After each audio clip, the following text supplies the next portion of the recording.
The stars of the Milky Way were alive with color that night, when the great ship Aurora's Spear drifted across the edge of the Orion Arm.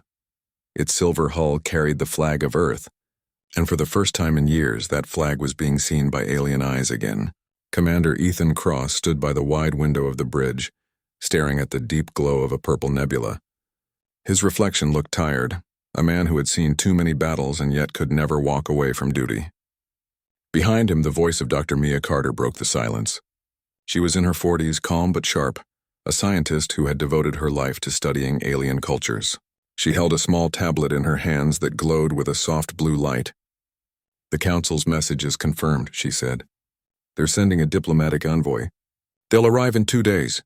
Ethan turned, his eyes narrowing. "After all these years, now they want to talk?"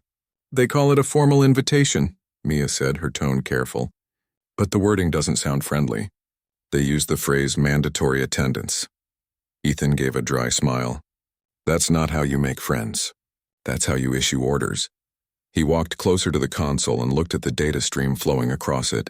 The Celestial Council was the greatest power in the known galaxy, an alliance of thousands of intelligent species bound by a shared set of laws. They controlled trade routes, security, even the rules of interstellar travel. For centuries they had watched humanity grow from afar but had never welcomed them. Mia leaned against the edge of the desk. "Every planet has a seat in their hall of voices. Every single one. But Earth's seat was always empty," Ethan finished quietly.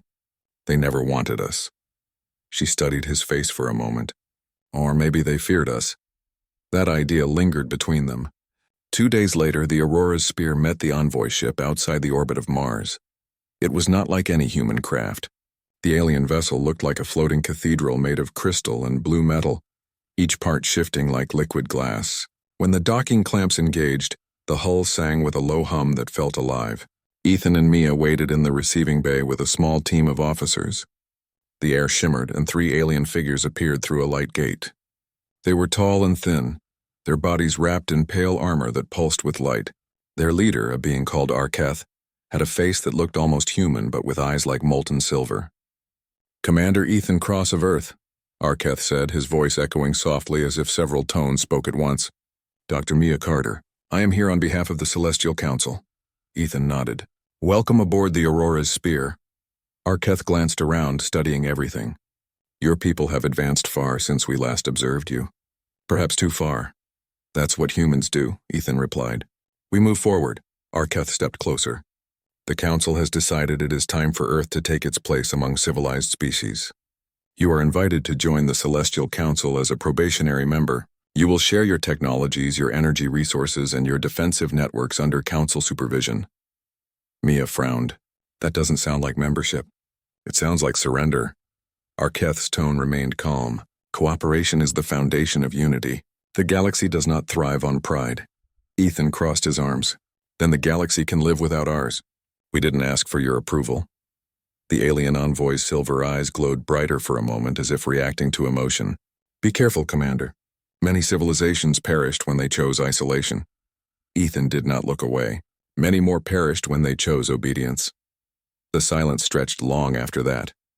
The envoy gave a shallow bow and turned toward the shimmering gate of light. Before stepping through, Arketh said, "The galaxy does not wait for the prideful." When they were gone, Mia let out a slow breath. "That went well," she said with a faint smile. Ethan's jaw tightened. "They came to test us. They wanted to see if we'd kneel. And we didn't." He looked back out the viewport toward the curve of the Earth below. "No," he said. "We didn't." For the next few weeks, Earth's communication channels were filled with whispers. Governments, scientists, and military leaders debated whether they should have accepted the offer. Some said the Council could bring peace and stability.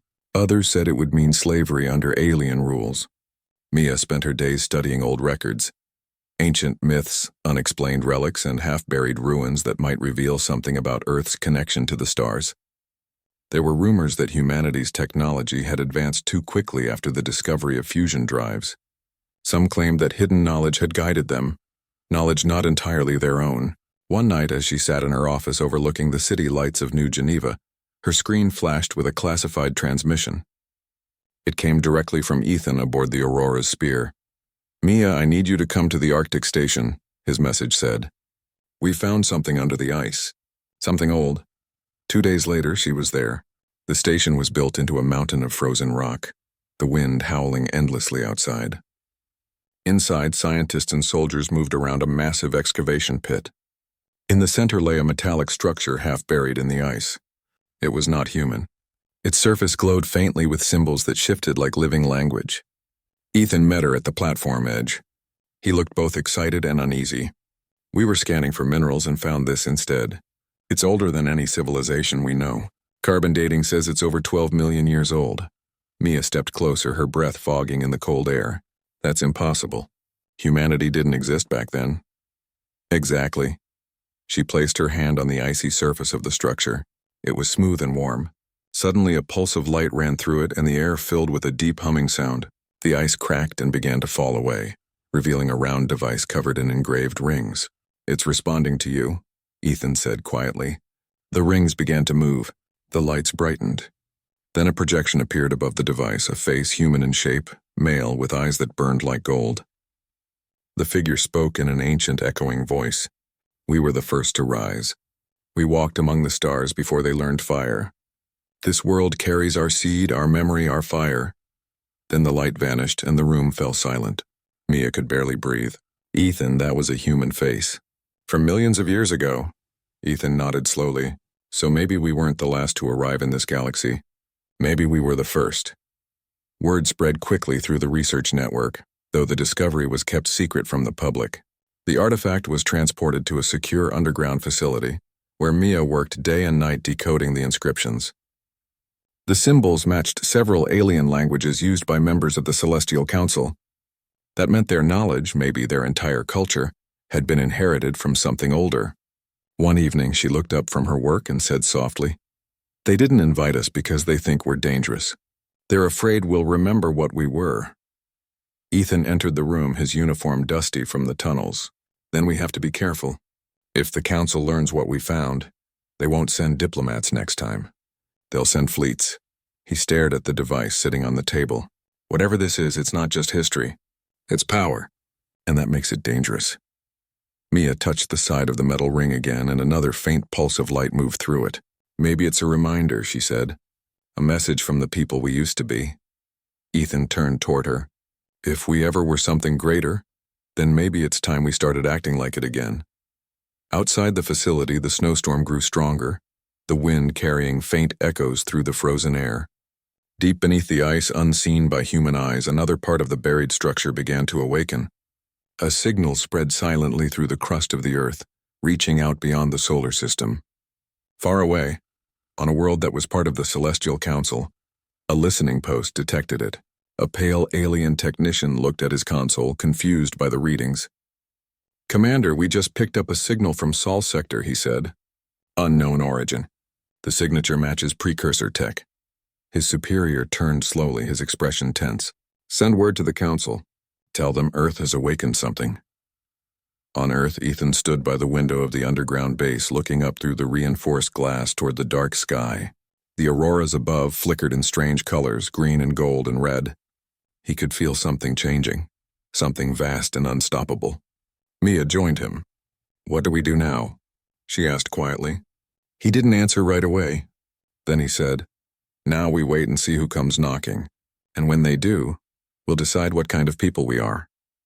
She looked at him with quiet determination. "You really think we were the first?"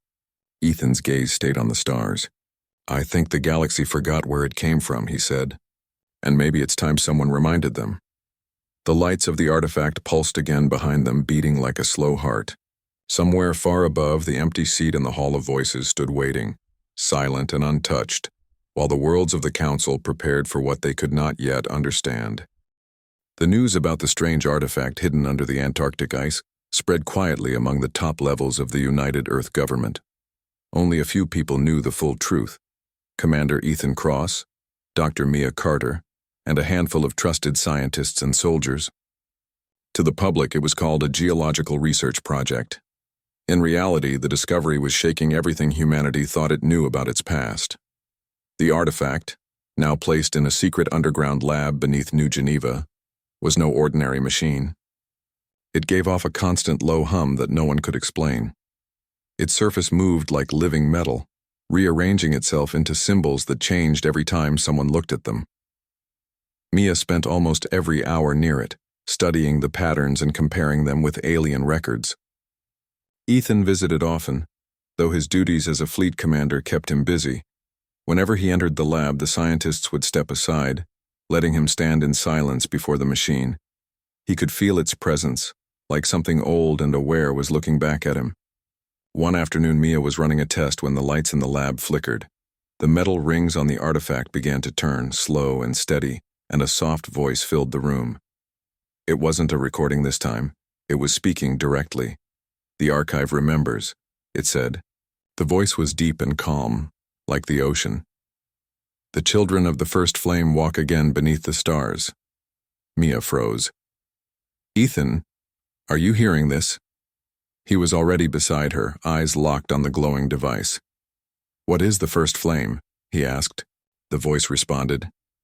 "It is what you call humanity, the flame that gave light to the darkness.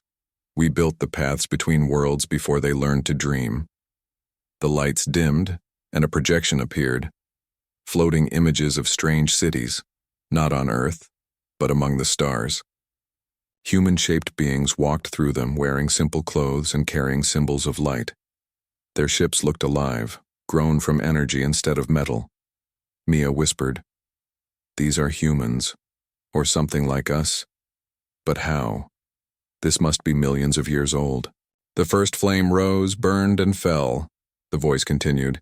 "Its children scattered among the stars, forgetting the fire that made them.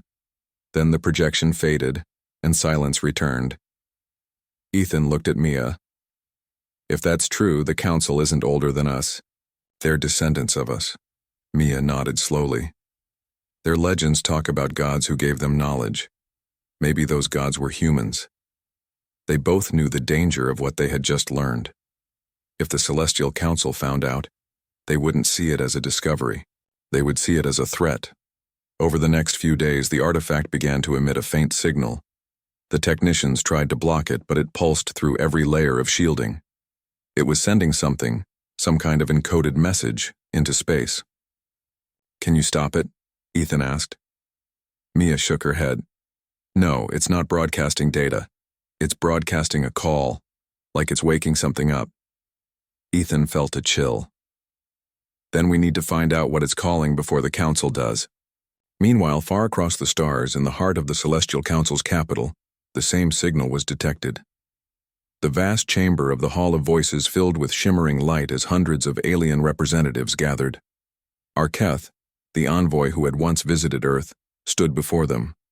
"The signal originates from the Sol system," he announced. "The humans have awakened a precursor relic."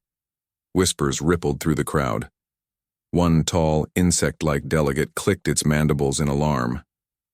That world was forbidden to touch ancient technology. They were not chosen. Arketh's voice grew harder. And yet they have done it. The artifact bears the mark of the founders. If it falls into human hands, the balance of power will break. The Grand Speaker, an ancient creature wrapped in silver robes, leaned forward. "Prepare the fleets. Earth must surrender the relic or be neutralized." Back on Earth, Mia and Ethan were already trying to decode the artifact's deeper layers. Mia noticed that every time the device spoke, its symbols formed geometric maps. When she overlapped them, they revealed star patterns, maps of places far beyond known space. "These aren't just coordinates," she told Ethan one night. "They're archives, records of ancient human colonies. There were hundreds of them." Ethan rubbed his forehead. If those worlds still exist, they could change everything. Before he could say more, the comm line buzzed. A young officer's voice came through. "Commander, we've detected unidentified ships entering the solar system. Multiple signatures. They match Council vessels." Ethan's expression darkened. "So it begins." Within hours, news spread among the military and the government. The Council fleet demanded immediate access to Earth and the return of the artifact. They called it a Galactic safeguard operation, but everyone knew what it really meant: a threat. Mia stood beside Ethan in the command center as the message played. Arketh's silver eyes filled the screen. Commander Cross, the Council demands compliance, the envoy said. You are in possession of forbidden technology. If you surrender it, peace will be maintained. If not, the Council will act to protect galactic order. Ethan replied calmly, Tell your Council we didn't steal it. We found it. It belongs to us. You do not understand what you are playing with, Arketh warned. The first flame burned the galaxy once before. Do not repeat their mistakes. The transmission ended. Ethan turned to his officers. Alert the defense network. I want all ships on standby. Mia caught his arm. If we fight them, we'll lose. They have 1,000 times our firepower. I know, he said, but I'm not letting them take what's ours. We need time. Time to learn what this thing can do. Over the next few days, tension filled every corner of Earth. Civilian ships were grounded. Satellites watched the skies. The Council fleet moved closer, forming a ring around the solar system like a tightening noose. Mia continued her work on the artifact, growing more restless by the hour. One night, when everyone else had gone, she stood alone in the lab. The soft hum of the device seemed to grow louder, as if sensing her fear. You said we were the first flame, she whispered. If that's true, help us. Tell me what we need to do. The lights on the artifact brightened. The voice returned, softer this time, almost human. The flame is not a weapon. It is memory. When the children forget their fire, the world grows cold. She didn't understand. Memory of what? Of who you are, it replied. The path is in the blood, in the code, in the echo of your mind. Then the light faded again. The next morning, Ethan entered the lab carrying a datapad. Mia, you need to see this. The Council just sent another message. They're giving us 24 hours to comply. She didn't look up from the artifact. We're out of time, Ethan, but I think I found something. What? She showed him the new data. The artifact isn't just a record. It's a key. It can unlock something hidden deep beneath Earth's surface. There's a massive energy signature below the crust, something buried. Ethan stared at the readout. Could it be a weapon? I don't think so, she said slowly. Maybe it's protection. He exhaled. Whatever it is, we might need it soon. Outside, the sky was no longer peaceful. The first Council ships appeared visible to the naked eye, their dark forms blocking the stars. Earth's defense fleets moved into position, preparing for the worst. In orbit, the Aurora's spear joined the line of ships guarding the planet. Ethan stood on the bridge watching the tactical map fill with enemy markers. Mia was still planetside, working on decoding the artifact. Commander, his officer said, Council fleet is hailing us again. Ethan nodded. Put them through. Arketh appeared once more. This is your last chance, Commander. You stand before the united power of the galaxy. Do not make Earth suffer for your arrogance. Ethan looked straight into the screen. We built ourselves from ashes, Arketh. Every scar, every victory, we earned it. We won't give that up for your idea of peace. Arketh's expression turned cold. Then the blood of your people will be on your hands. The transmission ended, and moments later, the first wave of alien ships began to move. Down in the lab, Mia's monitors flashed red. The artifact's energy output was rising sharply. She shouted into her comm, Ethan, it's reacting to the Council's approach. I think it's activating something. The ground trembled. Across the world, seismographs went wild. In deep caverns beneath the crust, ancient mechanisms that had slept for ages began to stir. Ethan, Mia said breathlessly, whatever's under us, it's waking up. He could hear the faint rumble even from orbit. Then maybe it's time the galaxy learned why our seat was always empty. The artifact's voice returned one last time, echoing through every communication channel. Children of the first flame, remember. Bright light flooded the lab, shooting into the sky like a pillar of fire. The energy reached orbit, surrounding Earth in a shimmering field of gold. The approaching alien ships halted, their systems flickering in confusion. Ethan stared at the sight. What is this? Mia's voice came through, faint but steady. It's the beginning, Ethan. The archive wasn't calling for help. It was calling home. And far beyond the solar system, something answered.